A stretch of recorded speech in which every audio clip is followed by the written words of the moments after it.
finished, who did some Irish, he's like an Irish theme channel. He doesn't post much, he doesn't have many subscribers, but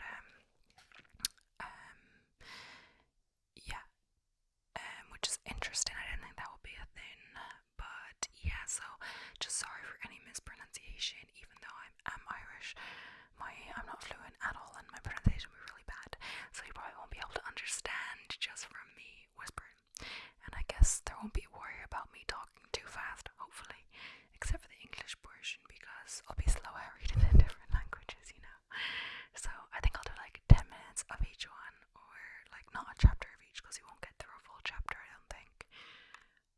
I guess I can try to look at the time on my recorder and do 10 minutes of that, or look at the time on the app and do like 10 minutes of each. That would be like a good compromise then. So anyway, I guess we'll get into it. This is what it looks like.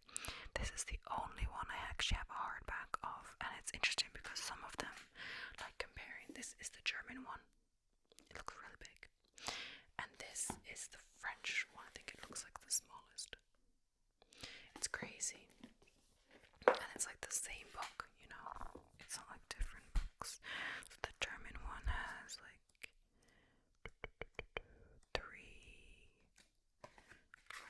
three 34 pages or so. And the French one has I think it's similar, but just like it looks bigger, like 311. I don't know, honestly. I guess some languages, it could be just the book size, and some languages are just like wordier than others, you know. So, you know, the English one is only 219, but it could be to do with the page size as well. So, wait, I've changed the order. There's a specific order I put these in, so it'll be easy to pick up. So I'm just fixing that now. So anyway, yeah, I'll be looking down, of course, because I'm reading. So I'm gonna butcher it, but it's Harry Potter August on Orlok. My Irish is really bad. So let's see how far we get. I won't be able to pronounce like anything. So capital ein. An gasser a honig slán. Bhí gcónaí múinse Dursley in iver a cahar private tríomh, agus é le míomh acu go raibh siad an normalta go teo, agus iad brá sástaide, ba iad an tríim dearnach iad a sóbhlofa rud be ans ná iad a lo, mar ní raibh luí be acu le hábhídí den sort sin. Bhí Mr. Also, sorry if it's like if I say Mr. and not the correct thing, like I don't know, it's okay. Bhí Mr. Dursley in a stúrthóir Cóbhlacht Gronins chun flocht Jonta Drillery far mór fiátógach fiomar a bhí an gan múineal be faoi ach chomál mór millteach Bhí Mrs. Dursley beagtánaí cruach bhean urdaí agus dóin birte de múlaí agus gná aci de agus I go minic sin brethú far clíneacha ag spáirealte na cóharsanna. Bhí macín beag acu darbh Anam Dudley agus é dar lo gasú compra is a bhí drom an dahain. Bhí an sóil a mín ag Monsieur Dursley ach bhí ran durcú acu comá agus ba é an tón fátas a bhí arthú go rocká daoine éigin amach an run céine ní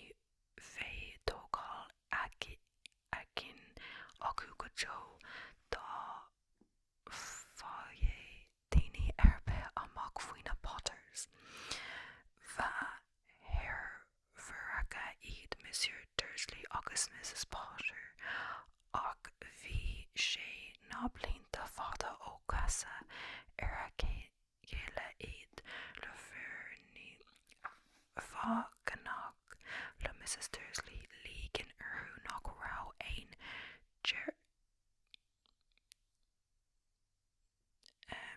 deirfir aici mar go raibh an deirfir sin agus an spreaslinn beag de bharr céile aici go naomh Durslú léine facu dú riamh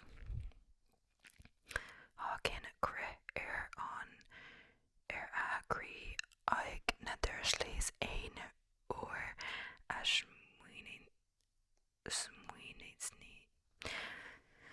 smuointeoitis ar cad a bheith le rá ag na cuaransanna dá nochtadh na Potters cucú sa sráid. Bhí a fios ag na Dursleys go raibh amach óg ag Monsieur Potter chomh maith ach níor leag siad súil ar riamh go bhí. Fágus eile é sin acu leis na Potters a go bhfuil amach uathu nuair bú aon chomhlúdar de Dursley cosir den sort sin. Nuair a bhí scéalmúntar Dursley an bhádin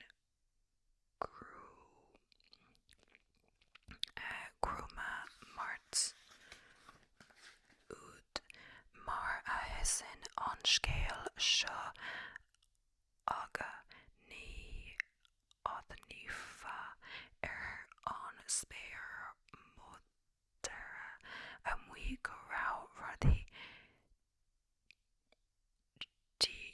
diaimhreadóthaigh ar títe amach ar fud na tíre.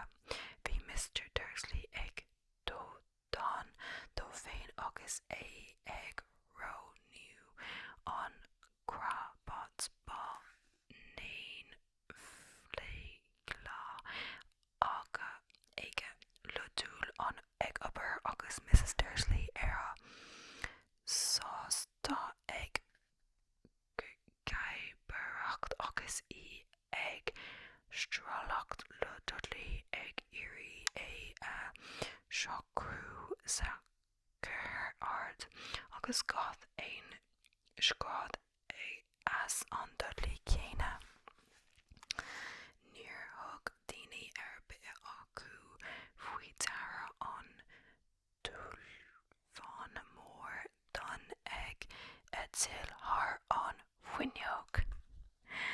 Nuair a thagann leat ní a thógt rug Mr. Dursley ar an bhalla capís fóg a bhean go headóm ar an le ceann agus rinne iirecht an glas ceanna a dhéanamh le Dudley ar a bhfleadh amach an gúlú ag iirecht amú mar go raibh rocht inis ar Dudley agus é an ceadam a gcuid galóg aber leis na balla nach é féin an mastín beag airsa Mr. Dudley de gara agus é ag fágáil antí is teach sa cá leis agus cúlaí amach cinnte uimhir a ceathair ar gcóirnéal na sráide a gcónach sé an chéad comhartha go raibh rud éigin áit ar bun mar a bhí cad an ag léamh lárscéile thug sé nóiméad beag ar Mr. Dursley a tú sin cad é a bhí feice aga an sin gás sé tart le breitne a rís air.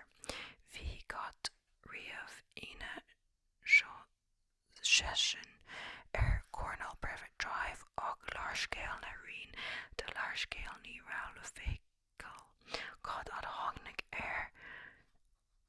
cad bhí sé gur cás an dimmer an solas chuig sé nasúla cúpla uair agus stáin an cad stáin an cad as Támann sé leis a thart an cormáil agus sús an bóthir an conál súil an cad sa scáin iad an ama bhí an cad ag léamh an cóir de Privet Drive ní ag bradnú an cóirta a bhí sé ní teachmhíle cad larscéal a léamh ná cóirta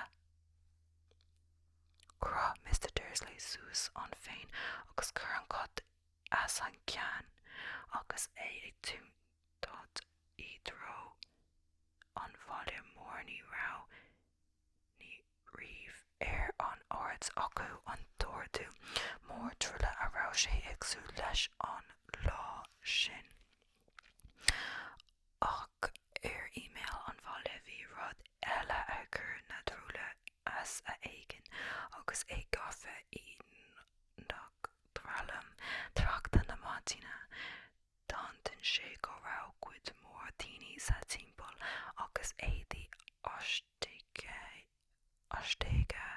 orthu daoine agus clócaí orthu bhí an grán ag Mr. Dursley daoine a céadmhí éadaí ostaitach agus ag an chorú a bhí cuid den dream óg fasin nua a máte go tú sort éigen bhí céal bhí sé ag drom dúirt léine mara an rá stúirte nuair a luí asúil ag cúna bheag den na daoine áiseanna seo ine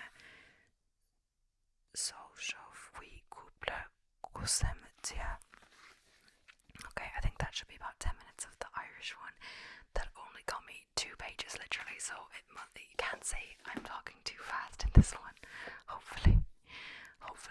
I didn't understand it that much, but like I understand some because I've read the first chapter a few times because I have the book in different languages, like so more than the rest of the book, so I understood some stuff like the drills and the cat reading the sign and stuff like that, and he saw at the end of the chapter he saw some strange people in town, like dressed in cloaks.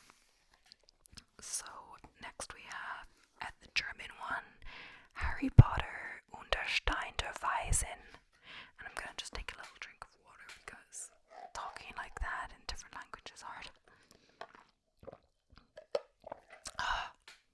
My mouth is like, okay, sorry if I butcher your language, guys.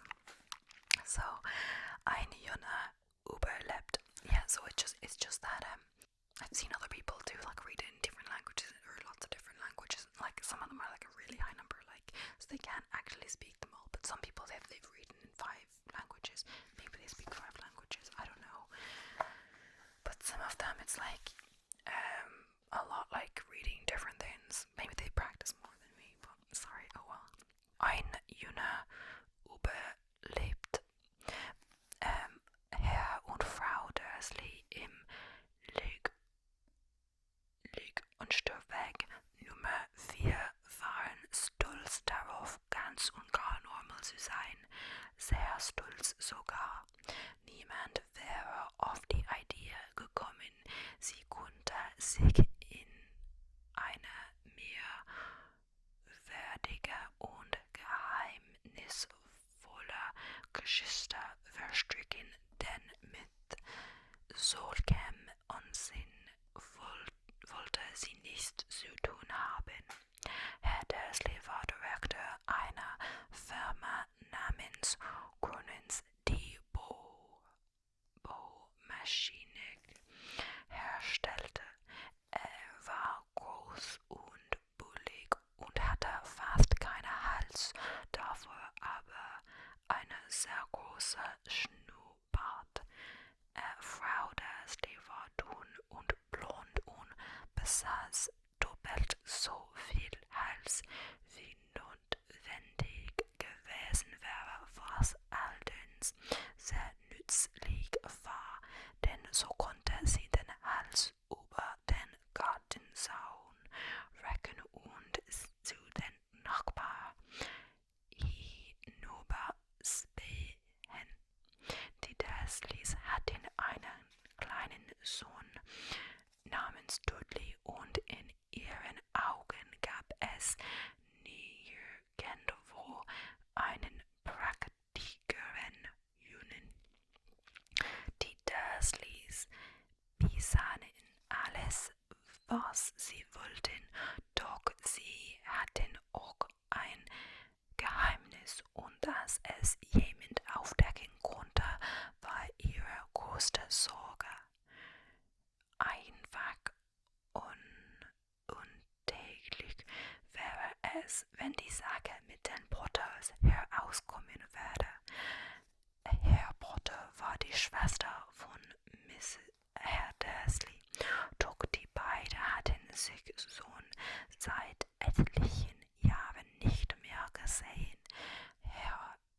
Frau Dursley behauptete sogar, dass sie gar keine Schwester hätte, denn diese und deren Nichtsnutz von einem Mann waren so undursleyhaft, wie man es sich nur denken konnte. Die Dursleys schauderten beim Gedanken daran, was die Nachbarn sagen würden, sollten die Potters Einzeltag in ihren Straße aufgrüßen.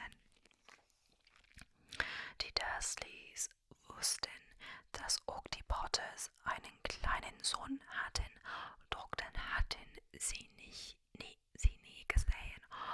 Auch dieser Junge war ein guter Grund, sich von den Potters fernzuhalten. Mit einem solchen Kind sollte ihr Dudley nicht in Berührung kommen. Als Herr und Frau Dursley an dem trüben und grauen Dienstag, an dem unsere Geschichte beginnt, die Augen aufschlugen, war an dem wolkenverhangenen Himmel draußen kein Vorzeichen der merkwürdigen und geheimnisvollen Dinge zu erkennen, die bald überall im Land geschehen sollten. Herr Dursley summte vor sich hin und suchte sich für die Arbeit seinen langweiligsten Krawatt aus, und Herr und Frau Dursley schwatzte munter vor sich hin, während sie mit dem schreienden Dudley räkelte und ihn in seinen Hochstuhl wackelte.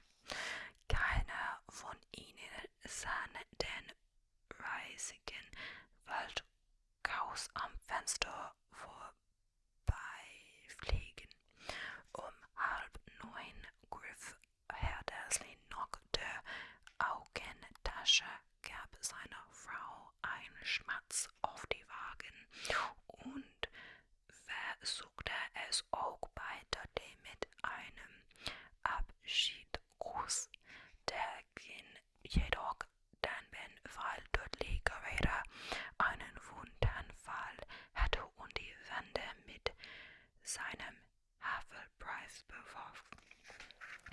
Kleine Schlinge grüßte Miss Herr Dursley, während er nach draußen ging.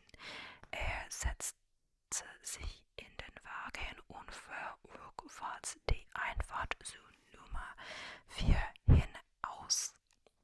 An der Straßenecke fiel ihm zum ersten Mal etwas Netflix auf. Eine Katze, die eine Straußenkarte studiert. Einen Moment war Herr Dursley nicht klar, wo er es gesehen hatte. Dann wandte er rasch den Kopf zurück, um noch einmal hinzuschauen. Unter ein biegsam Lichterweg stand eine getiergete Katze, aber eine Straußenkarte war nicht zu sehen.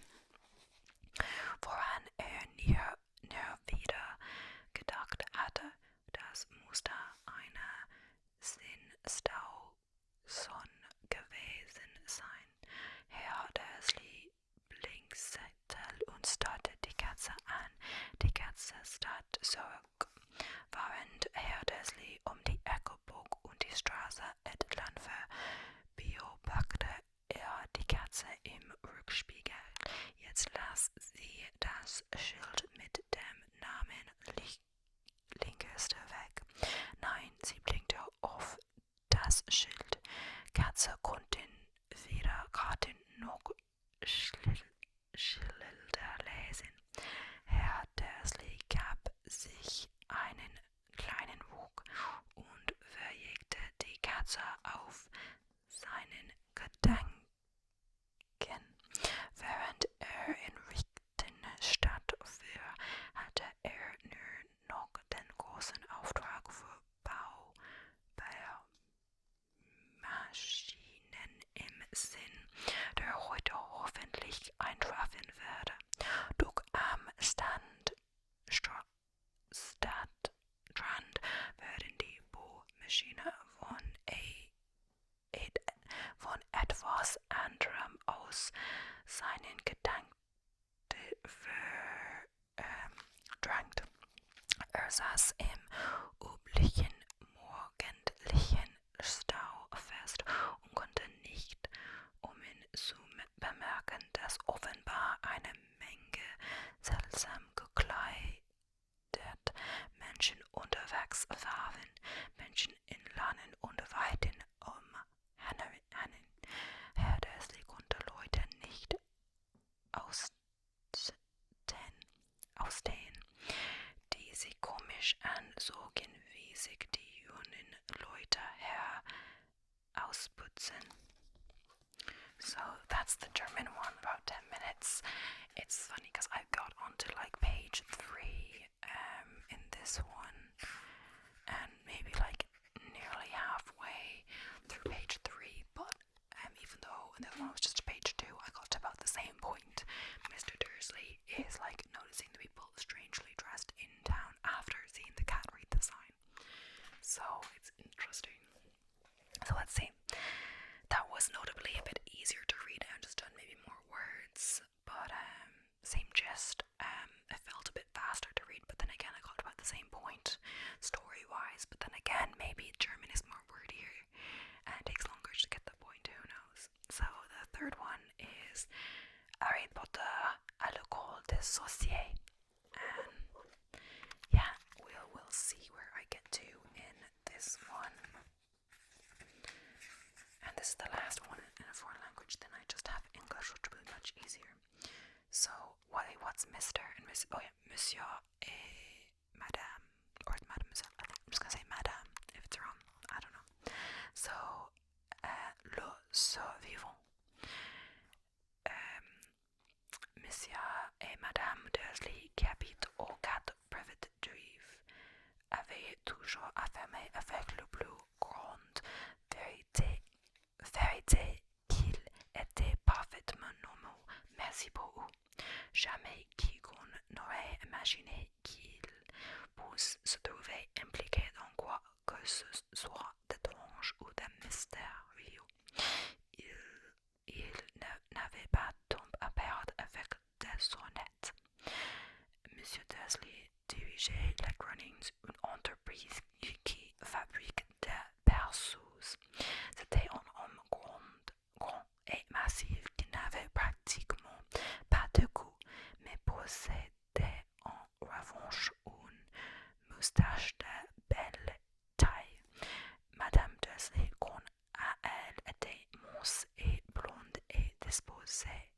dispose d'une queue de fois plus longue que la moyenne, ce qui lui était fort utile pour espionner ses voisins en regard par-dessus les clôtures de jardin. Les Dursley avaient un petit garçon prénommé Dudley, et c'était à leurs yeux le plus bel enfant du monde. Les Dursley avaient tout ce qu'ils voulaient,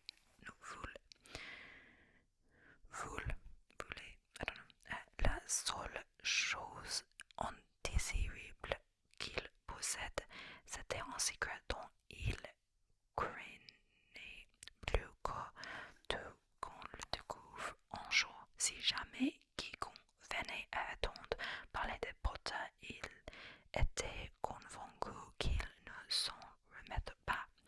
Madame Potter était la sœur de Madame Dursley, mais toutes deux ne s'étaient plus revues depuis des années. En fait, Madame Dursley faisait comme si elle était fille unique, car sa sœur et son bon avion de mari étaient aussi éloignés que possible de tout ce qui fasse un Dursley.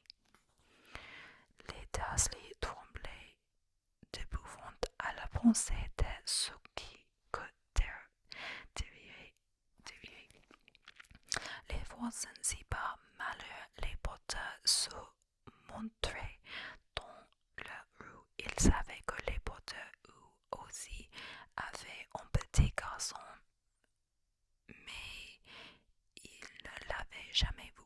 Son existence constituait une raison supplémentaire de tenir les Potter à distance. Il n'était pas question que le petit Dudley se mette à fréquenter un enfant comme celui-là. Lorsque Monsieur et Madame Dursley se fêleraient au matin du mardi où commence cette histoire, il faisait gris et triste, et rien dans le ciel ne laissait prévoir que des choses étranges et mystérieuses allaient bientôt se produire dans tout le pays. Monsieur Dursley fredonnait en air et en nouant sa cravate la plus sincère pour aller travailler, et Madame Dursley racontait d'un battant les derniers boutons du croisé en s'efforçant d'installer sur sa chaise de bébé le jeune Dudley, qui parlait de toute la force de ses poumons. Aucun d'eux ne remarqua la grosse chouette houlotte au plumage doré qui voleta devant la fenêtre. À 8h30, Monsieur Dursley prit son attaché-caisse, déposa un baiser sur le joue de Madame Dursley et essayait d'embrasser Dudley, mais sans succès, car celui-ci était en proie à une petite crise de colère et s'appliquant à jeter contre les murs de la pièce le contenu de son assiette de céréales. Sacré petit bonhomme, gloussa Monsieur Dursley en quittant la maison. Il montait dans sa voiture et recula le long d'allée qui menait à sa maison. Ce fut au coin de la rue qu'il remarquait pour la première fois un titre en solide, un chat qui lisait une carte routière. Pendant un instant, Monsieur Dursley ne comprit pas très bien ce qu'il venait de voir. Il tournait alors la tête pour regarder une deuxième fois. Il y avait bien un chat tigré assis au coin de Privet Drive, mais pas la moindre trace de carte routière. Qu'est-ce qui avait bien pu lui passer par la tête? Il avait dû se laisser abuser par un reflet du soleil sur le trottoir. Monsieur Dursley cligna des yeux et regarda fixement le chat. celui-ci sous son regard tandis qu'il tournait le coin de la rue et s'engageait sur la route. Monsieur Dursley continua d'observer le chat dans son rétroviseur. L'animal était en train de lire la plaque qui indiquait Privé Drive, mais non, voyons. Il ne lisait pas, il ne regardait la plaque. Les chats sont incapables de lire des cartes ou des écriteaux. Monsieur Dursley se rassasit et chassa le chat tigre de son esprit. Durant le trajet qui le menait vers la ville, il concentra ses pensées sur la grosse commande de perçus qu'il espérait obtenir ce jour-là. Mais lorsqu'il parvint au abord de la ville, quelque chose d'autre chassait les perçus de sa tête. Assis au milieu de l'habituel ébouteillage du matin, il fut bien forcé de remarquer la présence de plusieurs passants vêtus d'une étrange façon. Il portait des capes.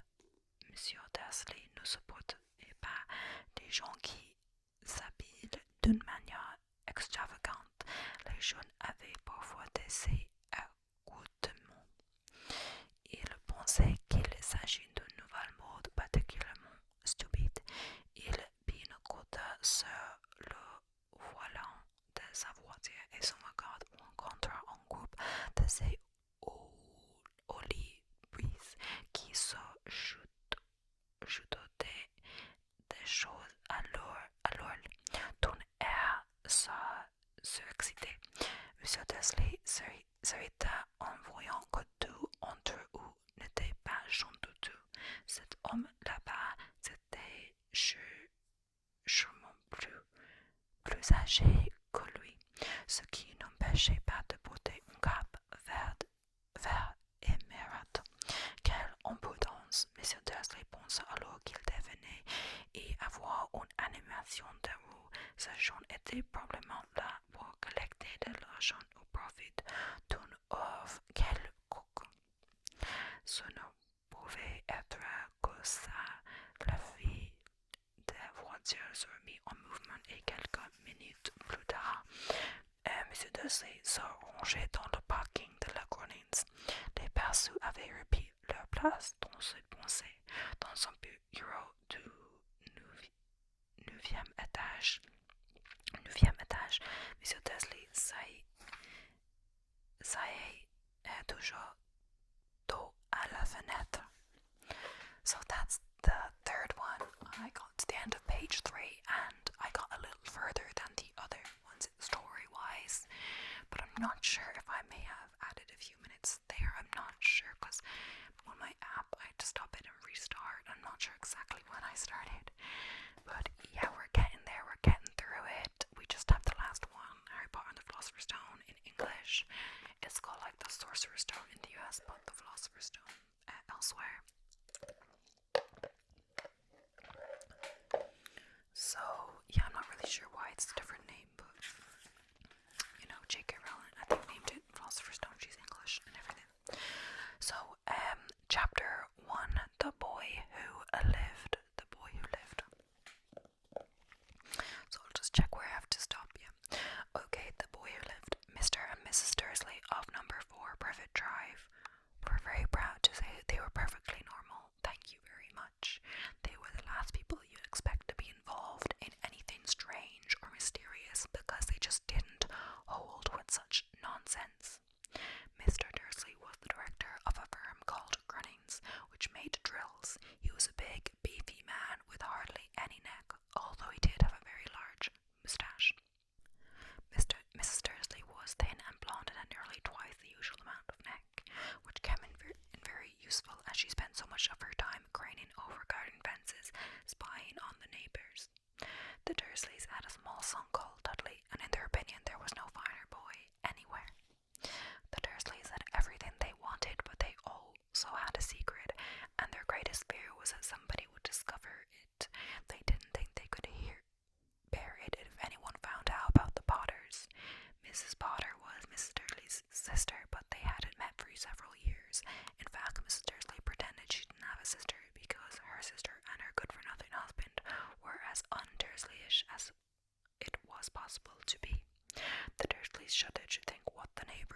if the Potters arrived in the street. The Dursleys knew that the Potters had a small son too, but they had never even seen him. The boy was another good reason for keeping the Potters away. They didn't want Dudley mixing with a child like that. When Mr. and Mrs. Dursley woke up on the dull grey Tuesday, our story starts. There was nothing about the cloudy sky outside to suggest that strange and mysterious things would soon be happening all over the country. Mr. Dursley hummed as he picked out his most boring tie for work, and Mrs. Dursley gossiped away happily as she wrestled a screaming Dudley into his high chair. None of them noticed a large tawny owl flutter past the window. At 8:30, Mr. Dursley picked up his briefcase, pecked Mrs. Dursley on the cheek, and tried to kiss Dudley goodbye, but missed, because Dudley was now having a tantrum and throwing his cereal on the walls. Little Tyke chortled Mr. Dursley as he left the house. He got into his car and backed out of number 4's drive. It was on the corner of the street that he noticed the first sign of something peculiar. A cat reading a map. For a second, Mr. Dursley didn't realize what he had seen. Then he jerked his head around to look again. There was a tabby cat standing on the corner of Privet Drive, but there was no map in sight. What could he have been thinking of? It must have been a trick of the light. Mr. Dursley blinked and stared at the cat. It stared back. As Mr. Dursley drove around the corner and up the road, he watched the cat in his mirror. It was now reading the sign that said Privet Drive. No, looking at the sign. Cats couldn't read maps or signs. Mr. Dursley gave himself a little shake and put the cat out of his mind. As he drove towards town, he thought of nothing except a large order of drills he was hoping to get that day. But on the edge of town, drills were driven out of his mind by something else. As he sat in the usual morning traffic jam, he couldn't help noticing that there seemed to be a lot of strangely dressed people about, people in cloaks. Mr. Dursley couldn't bear people who dressed in funny clothes, the get-ups you saw on young people. I suppose this was some stupid new fashion. He drummed his fingers on the steering wheel and his eyes fell on all of those weirdos standing close by. They were whispering excitedly together. Mr. Dursley was enraged to see that a couple of them weren't young at all. Why, that man had to be older than he was and wearing an emerald green cloak. The nerve of him! But then it struck Mr. Dursley this was probably some silly stunt. These people were obviously collecting for something. Yes, that would be it. The traffic moved on. A few minutes later, Mr. Dursley arrived in Gurnan's car park, his mind now back on drills. Mr. Dursley always sat with his back to the window in his office on the 9th floor. If he hadn't, he might have found it harder to concentrate on drills that morning. So that is where the French one ended, just about there. So, now I'm gonna continue. He didn't see the owls swooping past in broad daylight, though people down in the street did. They pointed and gazed open-mouthed at owl after owl sped overhead. Most of them had never seen an owl, even at night time. Mr. Lee, however, had a perfectly normal owl-free morning. He yelled at 5 different people. He made several important telephone calls and shouted a bit more. He was in a very good mood until lunchtime, when he thought he'd stretch his legs and walk across the road to buy himself a bun from the baker's opposite. He'd forgotten about all the people in cloaks until he passed a group of them next to the baker's. He eyed them angrily as he passed. He didn't know why, but they made him uneasy. This lot were whispering excitedly too, and he couldn't see a single collecting tin. It was on his way back past them, clutching a large donut in a bag, that he caught a few words of what they were saying. The Potters? That's right, that's what I heard. Yes, their son Harry. Mr. Dursley stopped dead. Fear flooded him. He looked back at the whisperers as if he wanted to say something to them. But thought better of it. He dashed back across the road, hurried up to his office, snapped at his secretary not to disturb him, seized his telephone, and almost finished dialing his home number when he changed his mind. He put the receiver back down and stroked his mustache, thinking, no. He was being stupid. Potter wasn't such an unusual name. He was sure there was lots of other people called Potter who had a son called Harry. Come to think of it, he wasn't even sure his nephew was called Harry. He's never even seen the boy. It might have been Harvey or Harold. There was no point in worrying Mrs. Dursley. She always got so upset at any mention of her sister. He didn't blame her if he'd had a sister like that, but all the same, those people in cloaks. He found it a lot hard to concentrate on drills that afternoon. When he left the building at 5 o'clock, he was still so worried that he walked straight into someone just outside the door. Sorry, he couldn't tell as a tiny old man stumbled and almost fell. It was a few seconds before Mr. Dursley realised that the man was wearing a violet cloak. He didn't seem at all upset at being almost knocked to the ground. On the contrary, his face split into a wide smile. And he said in a squeaky voice that made passersby stare, "Don't be sorry, my dear sir, for nothing could accept me today. Rejoice, for you know who is gone at last. Even muggles like yourself should be celebrating this happy, happy day." And the old man hugged Mr. Dursley around the middle and walked off. Mr. Dursley stood rooted to the spot. He had been hugged by a complete stranger. He also thought he had been called a muggle, whatever that was. He was rattled. He hurried to his car and set off home, hoping that he was imagining things which he had never hoped before, because he didn't approve of imagination. As he pulled into the driveway of number 4, the first thing he saw, and it didn't improve his mood, was the tabby cat he'd spotted that morning. It was now sitting on his garden wall. He was sure it was the same one. It had the same markings around its eyes. "Shoo," said Mr. Dursley loudly. The cat didn't move. Just gave him a stern look. Was this normal cat behaviour? Mr. Dursley wondered, trying to pull himself together. He let himself into the house. He was still determined not to mention anything to his wife. Mrs. Dudley had had a nice normal day. She told him over dinner all about Mrs. Nextdoor's problems with her daughter, and how Dudley had learned a new word, shan't. Mr. Dudley tried to act normally. When Dudley had been put to bed, he went into the living room in time to catch the last report on the evening news. And finally, birdwatchers everywhere reported the nation's owls had been behaving very unusually today. Although owls normally hunt at night and are hardly ever seen in daylight, there have been hundreds of sightings of these birds flying in every direction since sunrise. Experts unable to explain why the owls have suddenly changed their sleeping pattern. The newsreader allowed himself a grin. Most mysterious. And now over to Jim McGuffin with the weather. Going to be any more showers of owls tonight, Jim? "Well, Ted," said the weatherman, "I don't know about that, but it's not only the owls have been acting oddly today. Viewers as far apart as Kent, Yorkshire and Dundee have been phoning in to tell me that instead of the rain I promised yesterday, they've had a downpour of shooting stars. Perhaps you will have been celebrating bonfire night early. It's not until next week, folks, but I can't promise a wet night tonight." Mr. Dudley sat frozen in his armchair. Shooting stars all over Britain, owls flying by daylight, mysterious people in cloaks all over the place, and a whisper about the Potters. Mrs. Dursley came into the living room carrying 2 cups of tea. It was no good. He'd have to say something to her. He cleared his throat nervously. "Petunia, dear, you haven't heard from your sister lately, have you?" As he expected, Mrs. Dursley looked shocked and angry. After all, they normally pretended she didn't have a sister. "No," she said sharply. "Why?" "Funny stuff on the news," Mr. Dursley mumbled. "Owls, shooting stars, and there was a lot of funny looking people in town today." So snapped Mrs. Dursley. "Well, I just thought maybe it was something to do with, her lot." Mrs. Dursley sipped her tea through Bear's lips. Mr. Dursley wondered whether he'd dare tell her he'd heard the name Potter. He decided he didn't dare. Instead, he said as casually as he could, "Their son, he's about Dudley's age now, wouldn't he?" "He'd be about Dudley's age now, wouldn't he?" "I suppose so," said Mrs. Dursley's deputy. "What's his name again? Howard, isn't it?" "Harry, nasty common name if you ask me." "Oh yes," said Mr. Dursley, his heart sinking horribly. "Yes, I quite agree." So, yeah, that's where we've come to the end. I've got quite a bit further than on the other books, as you can tell. Probably started to read fast, but since it's in English, it was much faster to read than the other languages.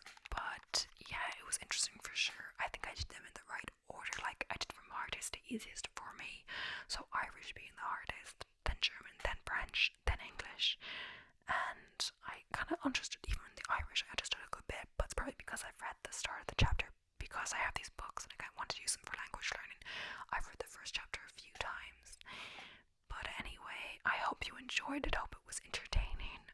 Don't roast me too hard with my bad pronunciation of other languages. But yeah, thank you so much for watching. I hope you